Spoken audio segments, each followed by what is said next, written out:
In order to celebrate my 1-year anniversary in Canada, I started a series that talks about the life of new immigrants in Canada. If they are happy, if they are sad, if they're frustrated. And I decided to answer some of the most Googled questions about the life of new immigrants in Canada. Last week, I answered one of those questions about the issues of how to get affordable housing as a new immigrant. If you've not watched that video, I think you should go see it.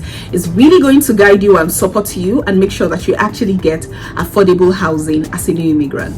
Today, I want to talk about jobs. One of the most asked questions. Is there a job crisis in Canada? And how exactly can new immigrants get good jobs in Canada? What I can promise you is that after watching this video, if you subscribe and like, after watching this video, you would have gotten some secret weapon, places people are not looking at when it comes to getting a job. I can tell you, a lot of people are not looking at this. But these are some of the most effective ways of actually getting a job in Canada as a new immigrant, and I am very happy to share. Let's get right into the video, guys.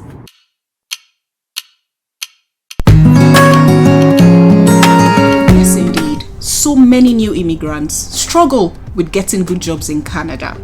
I didn't know how bad this was until I started to, speak with so many people, and I realized the struggle that so many people actually go through to find jobs in Canada.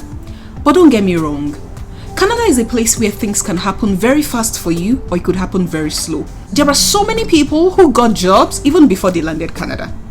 There are many other people who actually got a job. And when I say get a job, I'm talking the kind of job you want, or the kind of job that you deserve, or the job that puts you at the level that you were in your home country before you came into Canada.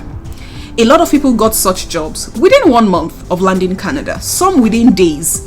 But trust me, the fact that we have these success stories doesn't take away the fact that there are so many others who actually struggle to get good jobs in Canada, literally have to settle for the barest minimum. And that's why I'm here today. How do we walk around the issues around getting a job? Why are people and new immigrants not getting jobs? Look, there are so many reasons why this can be, but I don't want to dwell on the reasons today. I'm just going to touch on the reasons a bit. What I really want to do today is to tell you how to go around those reasons and get yourself an amazing job in Canada. Now, there's so many reasons why new immigrants might not be getting a job. For example, if you were in a field where having a Canadian experience is so important, and a recruiter doesn't want to hire you because you do not have a Canadian experience, I don't think we should blame them much. For example, a friend of mine was telling me the other day after I posted one video, she's in HR, and then she told me how, okay, Ella, so one of the issues, to be honest, for HR is that there are so many laws when it comes to employing people in Canada. So if you're in HR, for example, and you just landed and you want to get a job already where you're like HR manager and all of that, you're not even conversant with these laws yet.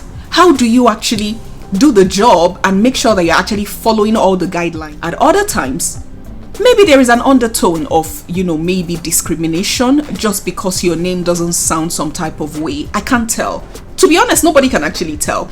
Because I remember that I've been with someone who is a core Canadian and a CEO who told me the other day that he actually had issues because he ran his business for almost 15 years and then decided to come into corporate. And then when he decided to come into corporate and he started to apply, he wasn't even getting responses for, it's not like he wasn't getting rejections. He just wasn't getting responses.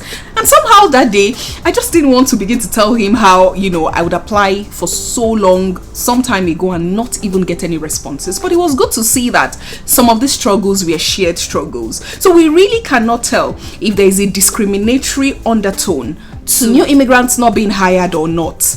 But let's leave that aside. There are other things. The Canadian job market is so volatile. I have never seen a job market as volatile as the Canadian job market. You can be in a job today, and in the next few months there's a layoff, and so many people have left, which is why the government has an employment insurance scheme where if you lose your job after you have done a couple of hours on the job, you'll be entitled to about 2,000 Canadian dollars monthly until you get the new job. Amazing. That is so amazing. And to be honest, I think that is a direct response to the volatility of the job market in Canada.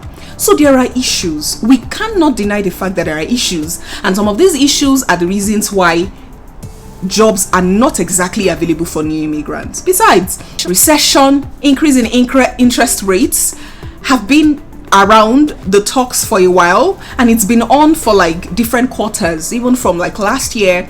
So there's like hiring freeze in some companies due to these realities. We cannot really tell why these issues are on ground, but these are real issues in the Canadian market. But like I said, my focus today is not to dwell on the issues, is to dwell on how to walk around those issues. And the very first recommendation that I have for you guys, number one, find an industry relevant, industry specific event and attend. Guys, I really have a question for us immigrants. Why do we not attend corporate events? I love the community so much because we always have like these social issues, we always have like these social gatherings, we party a lot, which is good for our mental health and our mental well-being in a place like Canada where you do not have your family. But aside these social events, did you know that there are countless of industry networking events that happen every now and then, and we just do not attend?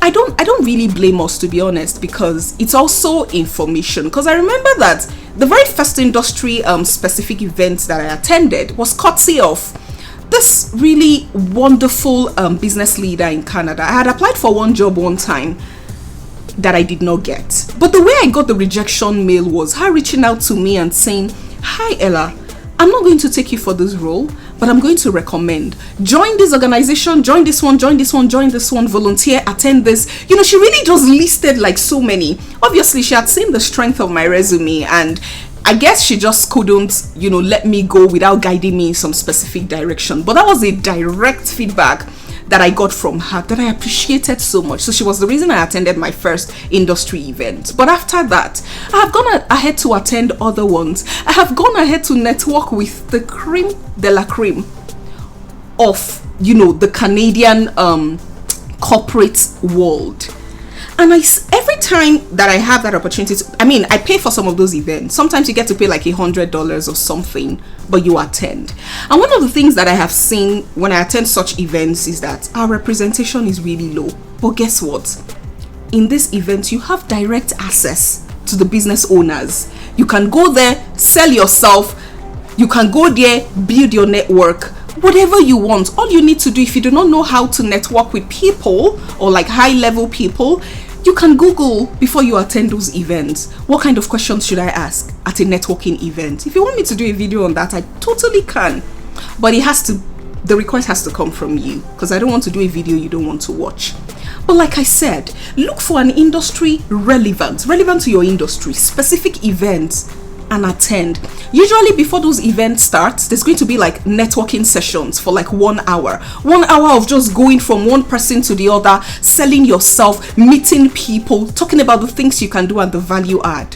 Guys, this is a secret gem, and I'm telling you today that if as a new immigrant you begin to attend these events, it only takes 1, 2, 3 times somebody would see you and say, "You've always been here." Because I remember like one time I said, "Ella, I've seen you this face in the last event." "Oh yes, and you're going to see me in the very next one as well." Guys, take advantage of the opportunities that industry networking events presents you. Where can you find these events? Go on LinkedIn. They are all over the place. You just see them and scroll past, and then you just don't know if you should attend. Go on LinkedIn, you'll find. Go on Meet. There's this app called Meet, right? It's not like Bumble, the dating app. There are so many dating apps for people, but it's not just dating apps. If you go on Meet as well, there are so many of them. Go on Eventbrite, guys. Go on Eventbrite. There's a countless number of networking events.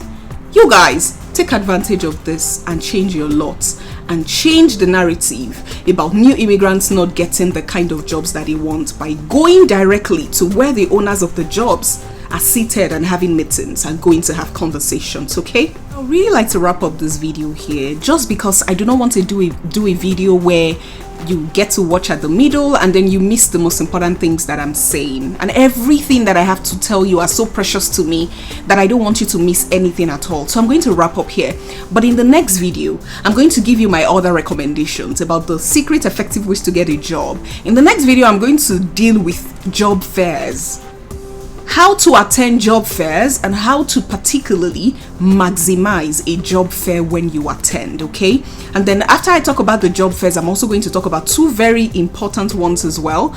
And then when I'm done with that, I'm also going to look at another ramification of jobs in Canada, something around, do you have to do minimum wage jobs? Can you actually survive minimum wage jobs if you have to, you know, and all of that. I have so much to tell you, and I hope you're going to stay with me. I'll see you guys in the next one.